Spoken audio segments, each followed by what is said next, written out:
Three things got me excited about this project. This computer vision project to detect surgical faces.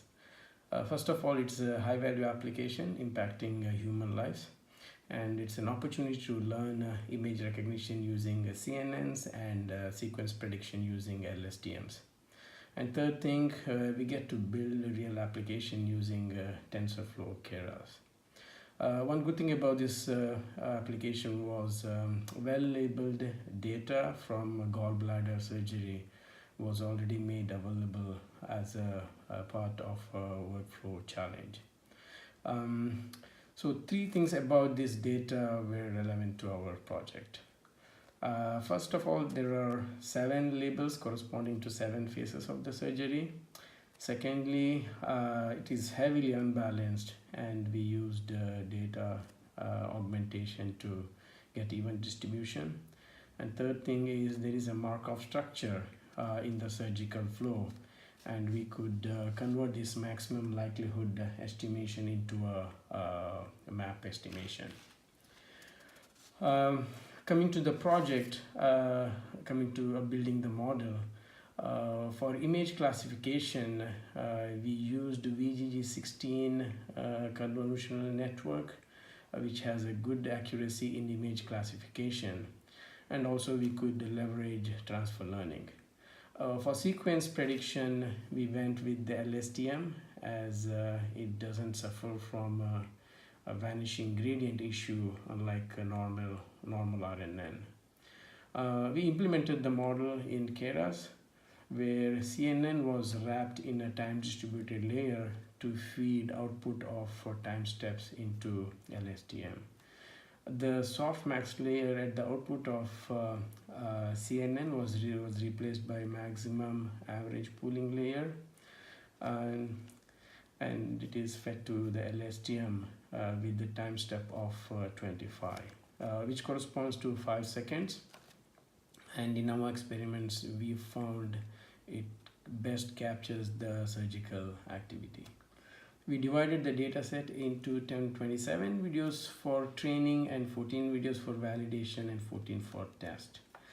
The first challenge we faced was overfitting, where we saw a training accuracy of 95%, while the validation only showed 72%. We tried reducing the learning rate and also apply a rate decay for the learning rate parameter, and that improved the validation accuracy.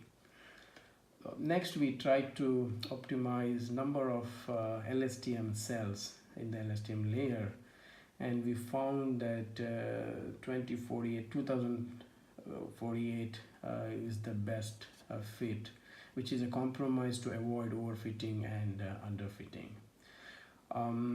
Then we also focused on the batch size optimization.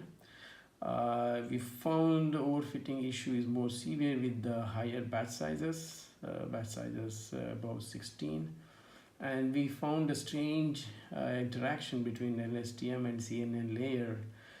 It was because the LSTM implementation in Keras tend to reset the internal states after every batch size in a mini batch implementation. And also, though we prefer to use smaller batch size to take advantage generalization for training, so we finally ended up using batch size of 8. The next thing we focused was we added dropout layers and also L2 regularization at the LSTM output, and then both the mechanisms helped us to improve the accuracy and reduce overfitting. Still, we could see like early stopping after 40 or 50 POCs, but with acceptable accuracy. In our investigation, we found that some labels suffer from lower accuracy compared to others. So we further optimized the loss function using class weights.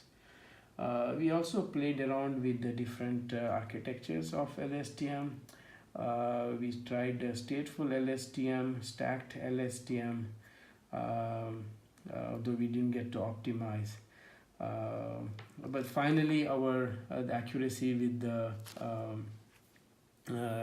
end-to-end training CNN plus LSTM is about 88%, which almost matches the SVRCnet performance.